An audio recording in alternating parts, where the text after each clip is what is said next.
Donc 120 minutes, on a vu déjà une première partie. Nous, on va clôturer ces 120 minutes avec les startups et 3 grands témoins que je vais vous présenter et qui vont se présenter. Donc, merci d'être là et merci aux intervenants d'être avec nous. Je vais vous donner des micros. Ça sera plus facile. Voilà, Alban. Voilà, on est comme à la maison. Hein. C'est un peu le principe. Donc, parmi les grands témoins, Alban Godard, directrice d'Urban Lab Paris. Nicolas Hazard, à un moment, on a cru que vous n'alliez pas arriver, mais vous êtes là, fondateur et président d'INCO. Et Carmen Munoz, directrice générale de Citélum. Bonsoir à vous. Donc, vous êtes nos grands témoins. Et 4 startups sont là. Et vous avez vu, la parité est respectée. C'est quand même, il y a même plus de femmes, ce qui est parfois rare dans ce monde de startups. Ça fait du bien. Donc, Aline Maréchaux, architecte et présidente d'Agile Care Construction. Clémence Michel, responsable communication et marketing de chez Deepkey. Camilo Sanchez, fondateur de Bémoville. Et enfin, Alexandre Guillouis, cofondateur des Alchimistes. Je n'ai pas fait d'erreur, tout va bien.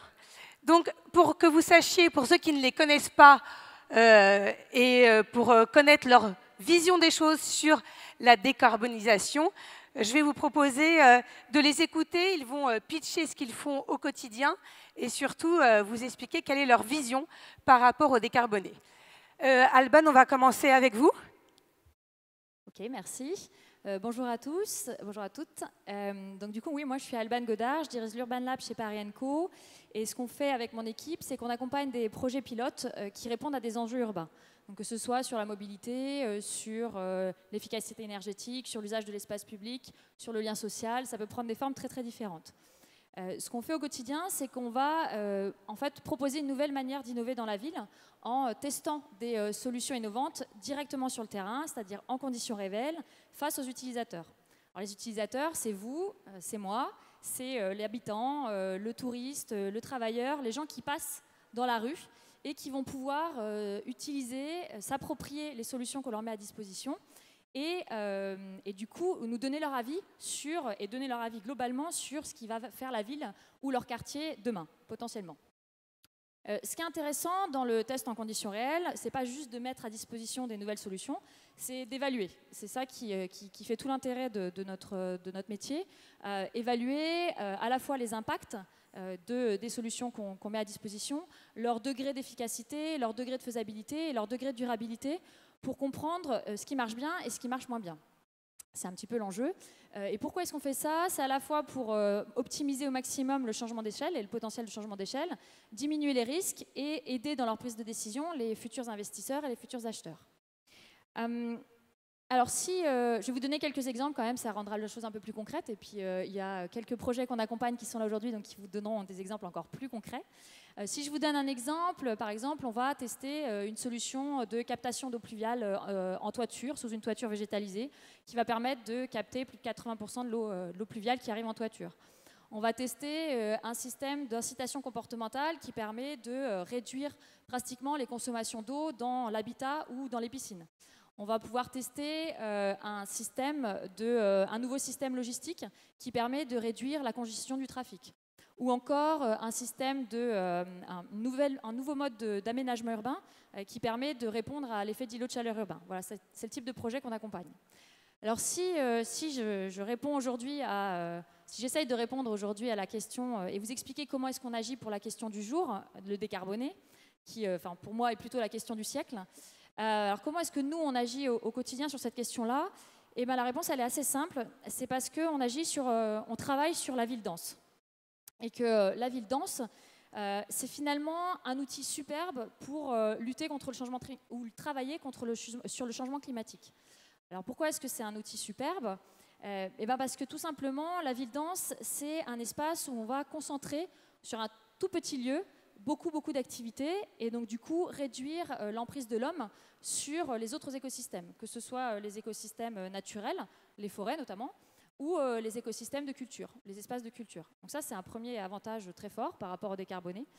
La ville dense, c'est aussi un espace où en fait, on va tout avoir à proximité, on peut tout faire, on peut faire beaucoup de choses sur un tout petit espace, encore une fois. Donc ça veut dire qu'on peut avoir accès à beaucoup de services sans utiliser sa voiture. On peut tout faire à pied ou à vélo. Je peux vous dire que dans un rayon de 3 km à Paris, si vous ne trouvez pas tout ce dont vous avez besoin, c'est que vraiment vous allez chercher loin. À part vous balader en haut d'une montagne, et encore, avec Montmartre, on pourrait s'y retrouver. Donc c'est un avantage très fort. L'intérêt aussi d'une ville dense, ça va être de mutualiser. Le fait que, par exemple, sur l'habitat, on construise du collectif, c'est quand même beaucoup plus efficace que de construire une maison, un pavillon pour une famille de 4. Là, on va construire pour 30 familles de 4. Ce qui est extrêmement intéressant aussi avec la ville dense, c'est que c'est finalement l'objet qui va le plus se développer dans les 30 prochaines années. Alors, je ne vais pas vous faire l'affront de vous rappeler, je vais quand même le faire, rappeler un petit chiffre. En 2050, on sera 70% d'urbain. Alors, je ne sais pas si vous vous rendez compte ce que ça veut dire. Aujourd'hui, on est 50% d'urbain dans le monde.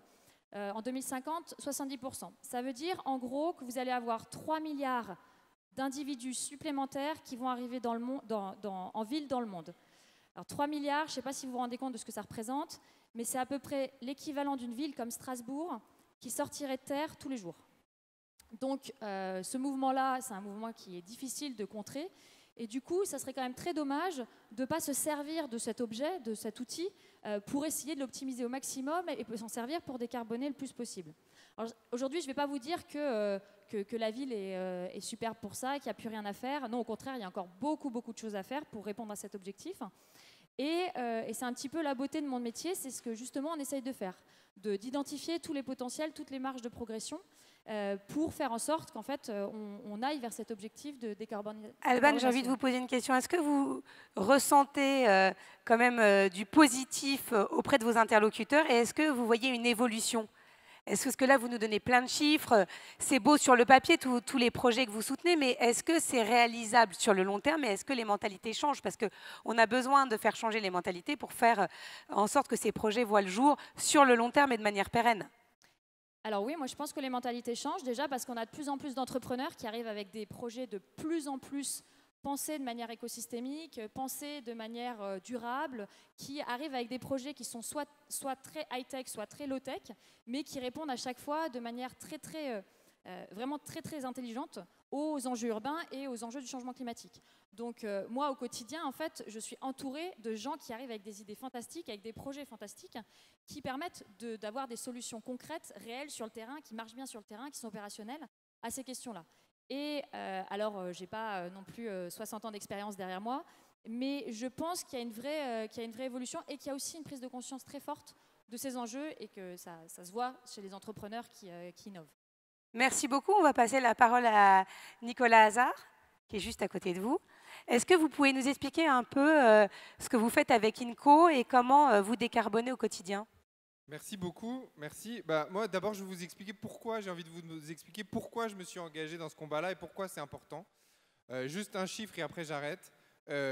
Aujourd'hui, on s'est engagé, la France s'est engagée à baisser de 30 à 40% d'ici 2030 ces émissions à gaz à effet de serre. Si on veut arriver au fameux 2 degrés des accords de Paris, qui d'ailleurs ont été signés sur cette estrade juste ici, donc c'est une salle, enfin en partie, c'est une salle qui est un peu mythique. Donc on doit les baisser de 30 à 40%. Et depuis 2017, c'est un article qui est sorti ce matin dans Le Monde, en fait, nos émissions, elles ont augmenté. Donc en fait, qu'est-ce qu'on fait ? On continue, on fait l'autruche, on plante la tête dans le sable et on continue. Et on fait des événements, on organise des choses pour dire que c'est bien, qu'on va dans le bon sens, etc. Mais non, moi je ne suis pas du tout d'accord, je trouve qu'on va vraiment dans le mauvais sens, qu'aujourd'hui on est dans une situation de catastrophe écologique, d'effondrement écologique, qu'on a des inégalités qui sont grandissantes en même temps parce qu'elles sont concomitantes en même temps de ces problématiques environnementales et qu'on ait un système qui est vraiment à bout de souffle, un système capitaliste ultra-financiarisé. Je ne suis pas en train de faire l'apologie du communisme ou tout un autre système, mais je dis juste que la manière dont nous sommes organisés, dont notre activité de production et de consommation est définie, ne va pas dans le bon sens. Et en fait, on aggrave plutôt les choses plus qu'on trouve des solutions. Et donc, c'est à ce titre que moi, ce que j'essaie de prôner, c'est qu'on ait une sorte de révolution systémique sur nos modèles de production, nos modèles de consommation, nos modèles financiers aussi, parce que derrière des entreprises, des grands groupes qui sont cotés, par exemple, il y a des actionnaires, et donc il y a un levier là aussi, pour montrer qu'il y a des alternatives réelles, crédibles, qu'il y a des moyens de faire autrement, et qu'aujourd'hui, on a un besoin de changement de système global. Et à travers INCO, qui est un fonds d'investissement notamment, mais aussi des incubateurs d'entreprises, à travers le monde, on est présent dans 30 pays. On accompagne plus de 500 startups, 500 boîtes qui réussissent à avoir à la fois une performance économique et en même temps une empreinte sociale et environnementale positive, qui vraiment permettent de répondre à ces grands enjeux de société. Mais vous êtes d'accord qu'aujourd'hui, les startups s'investissent beaucoup plus dans la cause environnementale, ont besoin de ça par rapport à il y a 10 ans. C'est-à-dire qu'on retrouve quand même chez beaucoup d'entrepreneurs une volonté de faire changer les choses. Bien évidemment, c'est dans le cœur, et notamment de la nouvelle génération, de ceux qui créent les startups. Enfin, la nouvelle génération, ce n'est pas une question d'âge, c'est une question aussi de mentalité, de comprendre qu'on est en bout du système du XXe siècle tel qu'il a été conçu et qu'avec la troisième révolution industrielle, de toute façon, il faut tout remettre à plat. Donc bien évidemment, c'est une préoccupation qui est importante. Mais les startups, finalement, ce n'est pas grand-chose dans le monde. On adore en parler, on adore les mettre en valeur, etc. Mais par rapport à l'économie globale, même si bien évidemment, elle représente l'économie du futur et on peut se projeter en elle, globalement, les entreprises qui sont le plus polluantes, celles qui créent le plus de carbone, etc., sont celles qui aujourd'hui détiennent les pouvoirs économiques, politiques et où les alignements d'intérêts sont créés. Les startups, c'est sympa, mais c'est un peu ce qu'on met en, c'est un peu un cache-misère. C'est-à-dire, c'est ce qu'on met en couverture de page pour pas montrer toute l'horreur qu'il y a derrière et tout le système dévastateur de notre économie tel qu'il est conçu. Et donc oui, il y a une prise de conscience, oui, il y a des solutions, oui, il y a des startups, mais il faut que ce soit elles qui deviennent le modèle dominant. Ces gens, ces jeunes qui ont des modèles alternatifs, il faut qu'ils puissent prendre le pouvoir économique, politique, pour pouvoir imposer ces nouveaux modèles. Donc c'est quoi la solution selon vous? Alors, au début, une solution concrète et rapide et expliquée. Bien sûr. Je pense que nous, on est dans une politique des petits pas aujourd'hui et on se satisfait énormément des petits pas. Je ne crois pas du tout en la solution des petits pas parce que je pense que les petits pas, c'est la course à l'escargot et vu l'urgence qu'on a, on a plutôt intérêt à courir très vite que faire des petits pas. Moi, je pense qu'il faut une révolution drastique de modèle, un changement drastique de modèle qui passe par les territoires parce qu'aujourd'hui, les niveaux nationaux, supranationaux ne sont pas vraiment à la hauteur des enjeux. Aujourd'hui, il faut pouvoir créer des alternatives et des nouveaux systèmes à l'intérieur. Et il y a des territoires innovants, il y a des gens qui font des choses. Nous, on accompagne 500 boîtes par an, extraordinaires, qui arrivent à vraiment impacter le monde et à le changer, à le rendre plus positif.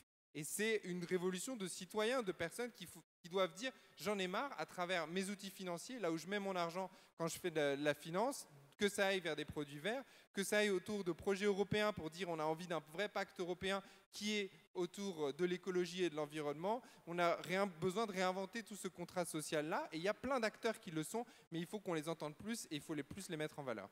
Merci. Je vais vous laisser passer le micro à Carmen Munoz. Alors vous êtes là à la fois à titre professionnel, mais vous m'avez dit à titre personnel. Est-ce que vous pouvez nous expliquer votre présence ici aujourd'hui ? Oui, tout à fait. Donc, je suis directrice générale de Citellum. Donc, c'est une entreprise d'infrastructures urbaines et on travaille partout dans le monde. Donc, on est dans tous les continents et on voit justement les impacts dévastateurs du changement climatique qui sont visibles déjà, quoi que l'on dise. Et malheureusement, je ne peux que partager les constats de Nicolas. Aujourd'hui, on va dans les murs. J'ai lu aussi le même rapport de l'ONU qui dit qu'il faut faire les efforts 3 fois plus significatifs qu'on est en train de faire aujourd'hui. Donc, en tant que patronne d'entreprise, que directrice générale, et je dirais aussi que maire, et je l'assume, ça fait depuis un moment que je me suis dit que les business models doivent être durables. On n'est plus être. Donc, en fait, qu'il faut se préoccuper notamment sur les impacts environnementaux et les impacts en termes d'émissions de CO2. Et pour revenir sur la question financière, il est important de dire ce qu'on peut faire, c'est très bien, mais aussi ce qu'on ne peut pas faire. Parce qu'aujourd'hui, vous arrivez à financer n'importe quoi. Il y a des liquidités dans le monde. Donc, moi, j'ai fait des projets verts. Je n'ai pas de problème pour trouver des financiers qui viennent financer les projets. On travaille beaucoup sur les économies d'énergie, l'efficience énergétique. Donc, on trouve des financiers. Mais je peux vous expliquer aussi les combines qui existent pour continuer de financer du charbon dans le monde. Donc, ce n'est pas directement dans les projets, mais il y a des financiers qui financent des fonds corporate qui vont derrière investir dans les charbons et qui sont très contents de dire qu'il y a encore trop de greenwashing. Énormément, et même d'autres choses. Clairement, je pense qu'il faut traiter à tout niveau les choses, mais quand on regarde se regarde dans les nombrils et qu'on regarde nos propres bilans carbone, aujourd'hui, en moyenne en France, un habitant de France consomme l'équivalent des 3 planètes. Donc si on commence par regarder nous-mêmes quels sont les impacts de nos modes de consommation et nos modes de vie, il faut commencer à changer nos propres comportements. Mais quelque part, quel est le problème derrière? Le problème derrière, c'est que les pétroles, pas cher, parce qu'il n'est pas cher, quoi qu'en disent les gilets jaunes, et je vais parler après de la question de la justice climatique, ces pétroles pas chers a permis, depuis la révolution industrielle, de donner un confort de vie. Aujourd'hui, et je l'ai dit sans honte, la personne la plus pauvre de Paris vit mieux qu'un roi au Moyen-Âge en termes d'accès à des conditions de santé, à l'eau, à la nourriture. Donc, les pétroles pas chers nous a donné une manne, une qualité de vie incroyable. Le problème, c'est que maintenant, la décarbonation va nécessiter des efforts. Même si nous, on travaille sur l'efficience énergétique, il y a des domaines où on peut avoir les mêmes conforts avec beaucoup moins d'énergie. Mais il y a des domaines où la solution, c'est faire des efforts. Je parle sur l'alimentation. Moi, je suis végétarienne aujourd'hui, donc, parce que la viande a un impact sur les émissions de CO2 qui est énorme. Mais ça demande un effort d'arrêter de manger de la viande. Parce que vous êtes marraine, il faut préciser, de Women for Climate en parallèle. Oui, en parallèle. Et votre engagement personnel, vous me le disiez quand on a préparé cette table ronde, est très très fort. Donc ce que vous êtes en train de me dire, c'est que finalement, le changement se passera aussi individuellement. Alors, il faut que chaque individu change. Il se passe à tout niveau. Donc, il faut que les patrons d'entreprise prennent au sérieux dans leur business model un impact vrai sur les émissions de CO2. Il faut ensuite qu'en tant qu'individu, on change nos comportements. Et il y a un volet qui est très important, c'est celui de la justice climatique. Et c'est de là où vient mon engagement pour Women for Climate. C'est qu'à travers le monde, je vois que l'impact du climat, des changements climatiques, n'est pas le même selon les populations. Il touche de façon beaucoup plus dure les plus pauvres et les femmes et les enfants. Et donc, je pense en fait qu'au même temps qu'il faut faire des efforts et il faut avoir des encouragements et puis des impacts négatifs comme la taxation du carbone, il faut travailler sur la justice climatique et aider les plus faibles qui subissent les plus les conséquences. Et d'où, en effet, je suis très satisfaite de m'être investie sur Women for Climate et notamment pour aider beaucoup de jeunes femmes qui créent des startups, mais pas que, qui essayent d'échanger le monde pour qu'il y ait une réaction beaucoup plus rapide, parce que je partage ton constat, si on n'agit pas de façon systémique, rapide et forte, on va dans les murs. Merci beaucoup, Carmen. Justement, ces startups qui sont avec nous ce soir essayent à leur petite échelle, petite ou plus grande, de changer le monde. On va voir avec Aline, qui est architecte. Vous avez une double casquette. En fait, c'est votre métier d'architecte qui vous a permis de créer de nouveaux types d'habitats. Et vous allez nous en parler. Et c'est vrai que lorsqu'on vous écoute et lorsqu'on a préparé ce rendez-vous de ce soir, je me suis dit, mais c'est absolument génial, il faut en mettre partout en France. En tout cas, c'est un beau projet. Je vous laisse l'exposer à la salle et n'hésitez pas à poser des questions. Une fois qu'on aura fait le tour des startups, on viendra avec un micro, indépendamment des questions qui ont été posées depuis hier matin. Vous proposez aussi de poser des questions aux startups qui sont avec nous ce soir. Merci. Et merci à Paris & Co de m'avoir permis d'être parmi vous ici. Ça aurait été sympa d'ailleurs de mixer la table ronde avec les grands groupes et les startups là maintenant, parce que vu le constat qui vient d'être fait, ça aurait été un peu punchy. Oui, pour notre part, donc effectivement, comme vous l'avez dit, je suis architecte. Et la manière pour nous de répondre et de faire notre part, ça a été de faire 2 pas de côté. Le premier pas de côté, ça a été de quitter le métier d'architecte pour passer à la réflexion sur un procédé constructif qui pourra rendre les services qu'on souhaite. Et je tire mon chapeau à mes consoeurs et confrères de la table ronde précédente qui, eux, sont toujours architectes maîtres d'œuvre. Et c'est un métier qui est difficile quand on est architecte engagé. Donc on a fait un pas de côté, on a mis au point un procédé constructif qui permet justement de concevoir le bâtiment, la construction, de manière à ce qu'il puisse être renouvelable. Et fort de cette expérience-là, on a fait un 2e pas de côté, et c'est à ce titre que je suis ici, c'est en tant que présidente d'Agilcare Construction, on est passé carrément chez les autres, c'est-à-dire du côté des constructeurs. Donc pourquoi est-ce qu'on a fait ça? C'est parce qu'en fait, depuis les années 50, la construction, c'est ce qui génère un tiers de nos déchets, parce qu'ils sont tout simplement les bâtiments prévus pour être démolis et pas du tout désassemblés. Alors que dans l'histoire, moi je viens du patrimoine, le bâtiment, ça a toujours été désassemblé, réassemblé, on réutilise les poutres, les pierres, la chaux, etc. Et du coup, cette économie linéaire fait qu'on arrive maintenant à une surcharge de déchets. Et comme on est dans une société où les transformations de mode de vie changent tellement qu'on est toujours obligé de faire des travaux, vous le savez tous, quand vous devez faire des travaux chez vous, vous cassez tout, et c'est normal parce que pour l'instant, on ne vous propose pas autre chose.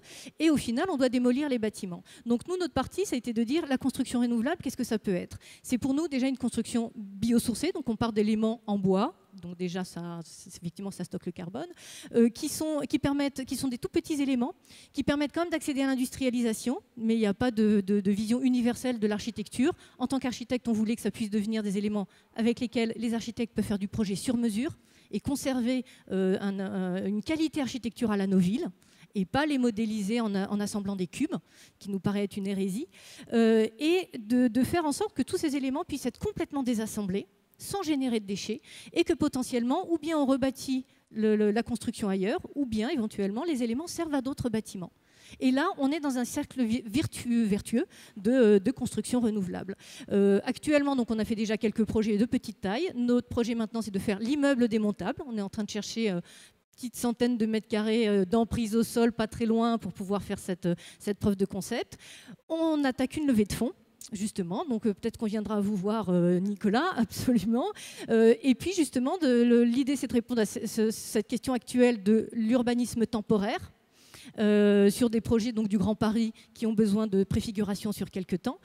Tout ce qui va être densification urbaine, surélévation, pareil, les architectes en parlaient sur la précédente table ronde, mais à terme, on souhaite vraiment que cette solution constructive devienne juste une manière de construire pérenne, voilà, et que tous les majors de la construction puissent s'en emparer, quels que soient leurs matériaux, quel que soit leur mode de faire. Mais toujours penser, qu'est-ce que ça devient après? Une fois qu'il y a une obsolescence d'usage, qu'est-ce qu'on fait de nos bâtiments? Et voilà. Quand vous parlez d'immeubles, c'est combien d'étages? Alors actuellement, avec notre système actuel, on fait R+1, R+2, ce qui n'est pas grand pour nous dans une ville dense, puisque l'enjeu, c'est effectivement de répondre à ces enjeux-là, mais c'est très bien pour des surélévations.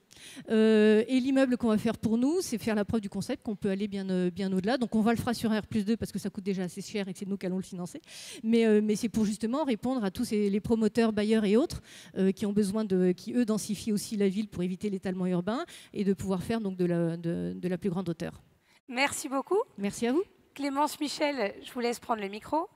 Donc, vous, comment Deepkey, la start-up décarbone? Vous êtes directrice de la communication et du marketing, mais vous avez l'aide de bien défendre votre start-up. Comment vous décarbonez au quotidien et comment, à l'avenir, dans les années à venir, vous allez décarboner? Alors, chez Deepkey, notre sujet, c'est comment est-ce qu'on arrive à détecter des économies d'énergie sur des grands parcs immobiliers grâce à la data. Il faut savoir, l'immobilier en France, c'est le secteur le plus consommateur. C'est le deuxième dans le monde. Donc pour avoir un réel impact sur la transition énergétique, c'est le secteur auquel il faut s'atteler. De manière classique, quand on a un grand patrimoine immobilier et qu'on veut faire des économies d'énergie, ce qu'on va faire, c'est qu'on va demander à un auditeur d'aller dans un bâtiment et puis de regarder l'ensemble des équipements et de nous faire un rapport. Cet audit, ça coûte à peu près 5 000 €. Et donc, on prend des collectivités qui vont avoir beaucoup de bâtiments, des enseignes, des banques qui vont avoir des agences partout en France, juste pour faire ce constat, savoir comment faire des économies d'énergie. Elles vont faire multiplier des rapports à 5 000 €. Et puis, ensuite, elles vont dire qu'elles n'ont plus d'argent pour réellement mettre en œuvre ces économies d'énergie. Nous, à l'heure de la data, aujourd'hui, ça nous a semblé être un scandale. Toutes les collectivités, toutes les entreprises, aujourd'hui, ont énormément de data. Elles vont avoir leurs factures, par exemple, factures énergétiques. Elles vont avoir des données sur leur immobilier. Il y a beaucoup de données aujourd'hui qui sont accessibles en open data. Et en étant capable de collecter ces données et de les croiser, on est en mesure de faire des audits virtuels à l'échelle d'un patrimoine. Ça veut dire détecter à distance où sont les gisements d'économie d'énergie et proposer un plan d'action, des actions concrètes à mettre en œuvre pour exploiter ces gisements. Et donc, ça permet d'être beaucoup plus efficace, beaucoup plus rentable et beaucoup plus rapide pour accéder, mettre en œuvre ces économies d'énergie. Et comment vous êtes perçu aujourd'hui? Parce que vous devez en déranger certains quand même. Alors, en effet, c'est compliqué de faire sa place sur ce marché où il y a eu beaucoup de méthodes extrêmement classiques et donc il faut faire beaucoup de pédagogie sur la data. C'est une approche qui est assez nouvelle, qui crée pas mal de scepticisme, mais ça marche pas si mal puisque aujourd'hui, donc ça fait 4 ans que l'entreprise existe. Ils étaient 2 il y a 4 ans et on est 60 aujourd'hui. On a 130 clients à peu près. On a ouvert un bureau en Italie, un bureau en Espagne.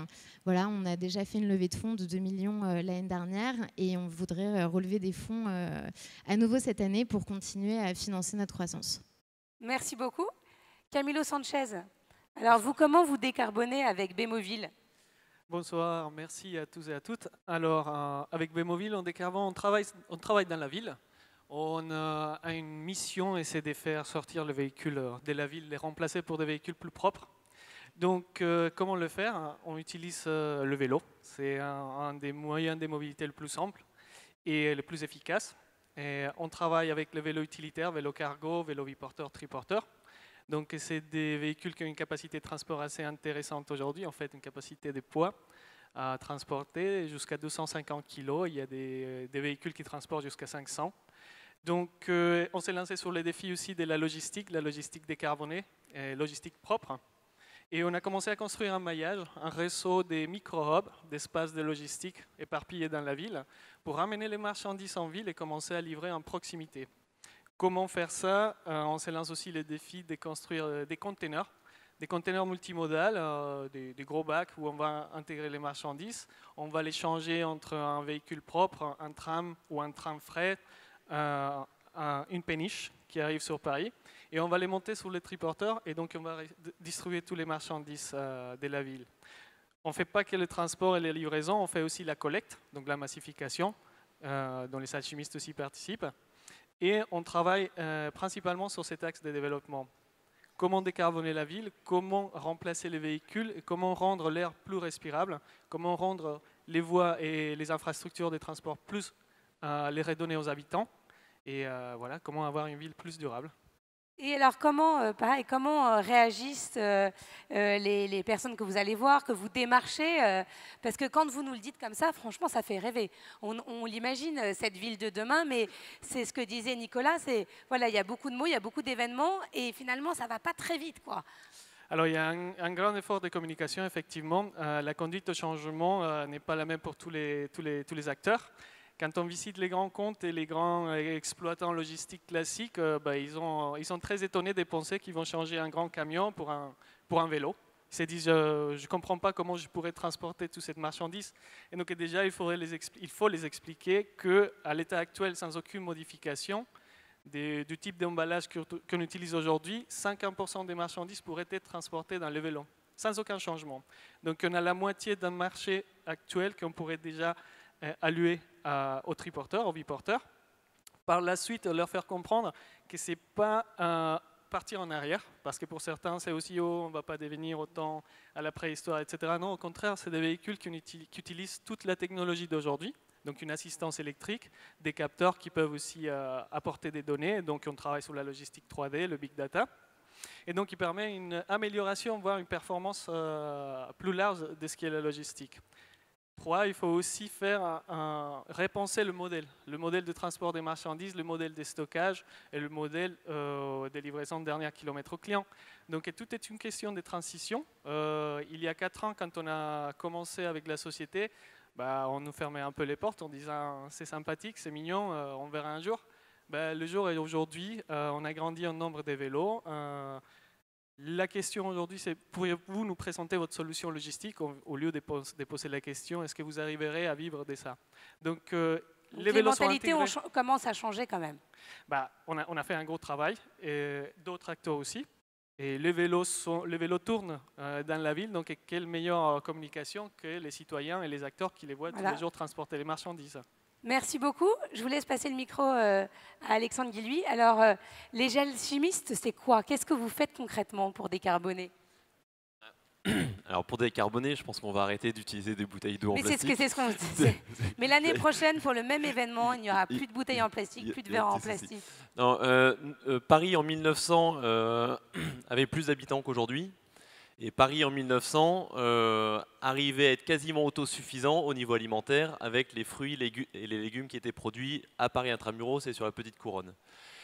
Aujourd'hui, on a inventé plein de choses. On importe les fruits et légumes de milliers de kilomètres d'ici. On pense intelligent de brûler les déchets alimentaires. Et ce qui faisait la productivité agricole de Paris en 1900, c'est notamment de récupérer les boues des halles, donc dans ce quartier, et de les utiliser comme fertilisants agricoles. Donc ça, je veux dire, quand on a fait un petit peu d'agriculture, ça paraît absolument évident. Il faut juste avoir en tête qu'aujourd'hui sur le Grand Paris, on incinère, donc on brûle 80% de nos déchets, donc on brûle l'équivalent de 400 millions de litres d'eau chaque année. Donc ça fait, ça fait bouger personne. Et donc, face à ce constat, nous, ce qu'on s'est dit, c'est relocalisons les déchets alimentaires, faisons-en une ressource pour la ville, pour lui permettre de se revégétaliser, pour permettre un retour de la nature en ville. Pour que la nature revienne, il faut un sol de qualité, et ce sol de qualité peut venir de nos déchets. Donc, à ce stade, on existe depuis un peu plus d'1 an. On a 3 sites de compostage Paris Intramuros. C'est la première fois que ça se fait depuis le préfet poubelle 1883. Donc, depuis 100 ans, on envoie les déchets à la campagne, et nous, on dit non, il faut les traiter en ville. Donc, on fait des petites tournées très locales. On composte en ville grâce à des petites machines qui s'appellent des composteurs électromécaniques qui sont pas mal développés dans les pays anglo-saxons et très peu en France. On est quasiment les seuls exemplaires en France. Et on vend notre compost pour permettre aux particuliers, mais aussi aux agriculteurs urbains, de faire pousser des plantes. Donc ça se développe, donc 3 sites Paris Intramuros. On est en train d'ouvrir un site sur l'île Saint-Denis qui pourra faire 10 fois la capacité de nos composteurs ici. On est en train d'ouvrir à Lyon, à Toulouse, à Marseille et à Toulon. Et l'idée, c'est de revenir à quelque chose qui est assez simple, moins de kilomètres pour transporter nos déchets et utiliser cette ressource, ces déchets alimentaires, comme une ressource. Donc voilà, c'est assez simple. On fait un petit peu de R&D, notamment en partenariat avec la ville de Paris, sur la question du compostage des couches culottes usagées. Les couches culottes usagées, c'est 3,5 milliards de couches qui sont jetées par an en France. Et donc, on travaille avec la plus grosse usine de couches culottes en France qui en produit 400 millions sur une couche 100% compostable qu'on puisse évidemment composter parce que c'est pas toujours composté quand c'est compostable. Voilà à peu près ce qu'on fait et du coup on essaye de décarboner. Donc l'idée c'est évidemment d'avoir des activités qui soient moins émettrices de carbone, mais une fois qu'on a du CO2 dans l'air, il va falloir le faire redescendre sur Terre et la meilleure façon de décarboner, c'est de transformer le CO2 en terre arable pour faire pousser nos plantes. Merci beaucoup, Alexandre. Je vais demander à... Ah, on a encore un peu de temps. Ah, bon, ça va là. Donc, juste une petite question, Alban, avant de demander à Jean-Christophe Tortora de venir nous rejoindre. Quand on vous écoute tous, on dit que les projets sont magnifiques, ces startups ont une énergie incroyable. Mais Nicolas dit oui, on parle beaucoup, les startups, ça ne suffit pas. Vous qui en voyez beaucoup, est-ce que vous pensez que le changement peut se faire par les startups? Est-ce que les startups peuvent influencer les grands groupes ou est-ce qu'il va y avoir encore cette dichotomie qui subsiste? Alors, c'est pour ça que moi, je n'ai pas utilisé le mot start-up quand j'ai parlé tout à l'heure. Alors, je suis désolée parce que là, on a 4 start-upers. En fait, les gens qui innovent et qui réfléchissent et qui arrivent avec des nouvelles solutions pour le climat, ce n'est pas que les start-upers. Les gens qui entreprennent, il n'y a pas que chez les start-up. Dans les quelques exemples que j'ai utilisés, nous, on travaille avec des PME, avec des structures associatives, avec des grandes entreprises, avec des groupements de recherche, avec des individus, des habitants, des citoyens lambda. Donc oui, les startups arrivent avec des super idées, se sont structurées en fait et ont poussé à bout leur modèle. Mais il y a plein d'autres gens qui entreprennent et qui ont des solutions tout aussi intéressantes. Donc en fait, moi, je vois plutôt que l'intégralité du monde économique est en train de se transformer. Alors je suis d'accord, c'est pas suffisant. C'est pas suffisant. Une fois qu'on a dit ça, c'est pas suffisant dans rien en fait. Hein. C'est pas suffisant dans les investissements. Oui, on investit 30 milliards d'euros cette année dans la transition énergétique, mais à côté de ça, on investit 70 milliards d'euros dans les énergies fossiles. On a clairement un problème. On va faire, certaines grandes entreprises vont faire un peu de greenwashing, je pense de moins en moins, parce que beaucoup se rendent compte à la fois des risques qu'ils prennent, notamment à moyen et à long terme, sur le fait de ne pas s'engager dans cette démarche-là. Donc je pense que la prise de conscience, elle est plus globale. Elle est globale sur le fait qu'aujourd'hui, si on ne va pas investir, on ne se positionne pas sur une réflexion beaucoup plus poussée sur la transition énergétique, sur la manière de décarboner notre énergie, notre économie, en fait, on va juste louper le coche. Et n'importe quelle entreprise, si elle loupe le coche, elle meurt. Donc du coup, je pense que c'est ça le moteur aujourd'hui, et heureusement que c'est ça le moteur aujourd'hui. Parce que si on compte que sur le moteur, j'adorerais compter que sur le moteur individuel, éthique, etc. Moi-même, comme Carmen, voilà, je suis devenue végétarienne pour des raisons environnementales, je participe à Women for Climate. Oui, certes, c'est important, mais malheureusement, il ne faut pas compter que là-dessus. Il faut compter aussi sur le fait que ça va devenir juste automatique parce qu'on commencera à prendre en compte les externalités négatives, parce qu'on se rendra compte qu'en fait les risques qu'on prend en termes climatiques finalement nous coûtent beaucoup plus cher que d'avoir été un peu plus résilient au départ. C'est ça qui va faire, je pense, que petit à petit, l'économie va se positionner sur les bonnes solutions qui vont nous permettre d'avancer. Merci beaucoup, Nicolas. Juste une minute pour conclure, mais avec un mot positif quand même. Hein. Bien sûr, bien sûr. Mais je vais quand même mais juste une minute, parce que Madame la maire Anne Hidalgo vient d'arriver, donc je ne voudrais pas la faire attendre. Non, on ne va pas la faire attendre. Mais non, juste pour dire que quand même 90% des déchets sont quand même créés par les entreprises et pas par les particuliers. Donc on peut, et c'est la même chose pour plein de choses, on peut forcer tous les gens effectivement à faire pipi dans la douche. En gros, on ne va pas sauver la planète en faisant pipi dans la douche. Et en fait, ce que j'aime pas moi dans ce système, dans le système dans lequel on est, c'est qu'on force les gens et on les culpabilise. Et on les culpabilise autour de l'écologie, autour de l'environnement, en leur disant c'est de leur faute, etc. La faute, elle est quand même beaucoup, repose beaucoup sur notre économie et la manière dont elle est structurée, et sur les entreprises, et ce que les entreprises et l'agriculture aussi peuvent faire. Et donc, c'est travailler là-dessus, plutôt que d'aller culpabiliser les individus, plutôt que de leur dire que le monde va s'écrouler s'ils ne font rien, il faut s'attaquer aussi à la source, et ça passe effectivement aussi par l'État, par la fiscalité, par un certain nombre de choses, parce que les solutions, elles existent, et mon mot positif va être là, parce qu'avec toutes les solutions qu'on a, on serait même capable aujourd'hui de faire baisser la température de la planète, et donc il faut les mettre en place. Merci beaucoup. Merci à tous. En tout cas, c'était très enrichissant. Jean-Christophe Tortora va venir nous rejoindre. D'abord, je remercie l'avantage de faire une séquence à la fois avec la nouvelle économie et les disrupteurs, c'est qu'il n'y a pas de langue de bois. Donc je tiens à remercier ici tous les acteurs de ce débat. Merci à toi, Laura.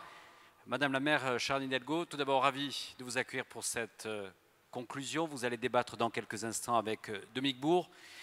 J'allais dire que le Haut Conseil pour l'environnement, pour le Haut Conseil pour le climat, on l'a fait ici pendant 2 jours, chère Anne. On a installé ce Haut Conseil pendant 2 jours, pendant 48 heures. On est là depuis hier matin. C'est Bertrand Piccard qui a fait l'ouverture de ce forum. Et j'allais dire que ce Haut Conseil du climat, nous l'avons fait avec les Parisiennes et les Parisiens, les entreprises, les ONG, les grandes entreprises et les petites entreprises. Et je pense que dans ce combat du climat, en tous les cas, c'est la conviction de la tribune, c'est que nous avons besoin de toutes et de tous. J'en profite pour vous dire que durant ces 2 jours, il y a eu ce que j'appellerais avec la rédaction, on a fait la démocratie citoyenne à la fois avec l'hémisphère droit et l'hémisphère gauche. Donc vous comprendrez pourquoi cette salle. Et on a eu de nombreux débats dans les enjeux de 2019, en perspective justement de l'évolution des métropoles. Beaucoup de débats hier après-midi sur les nouvelles mobilités. Beaucoup de débats sur la question, bien sûr, des data. Beaucoup de débats sur la question des emplois décarbonés, sur l'évolution du monde du travail dans Paris. Les Parisiens, Madame la maire, ont été très actifs et très mobilisés pour ces 2 jours. Mais pas que, et j'en terminerai par là, les maires ont été nombreux ici à se succéder sur cette scène. Quelquefois, avoir un temps d'avance, on se sent seul. Mais aujourd'hui, j'ai la conviction que vous n'êtes plus seul, Madame la maire, car ici, on a vu tous les maires se succéder, au-delà des clivages politiques, parce qu'aujourd'hui, on a bien compris que l'échelle de la métropole est la bonne échelle aujourd'hui pour agir dans le climat, et qu'aujourd'hui, malheureusement, on n'a plus le temps de discours, mais on est dans un moment à la fois d'action et de solution. Et ici, c'est vrai que ce sont venus Patrick Ollier, Alain Juppé et tout un tas de maires de métropole qui ont voulu apporter leur engagement à la réussite de ces 2 journées. Donc, chère Anne, je te remercie d'être ici présente. Et ainsi, vous allez pouvoir débattre avec Dominique Bourg, que je remercie ici présent, une dernière conférence animée par Philippe Mabi et Dominique Pialot. Et je remercie toute la rédaction de la Tribune et toutes ses équipes pour cette performance de 48 heures à domicile dans l'hôtel de ville des Parisiens. Merci à vous.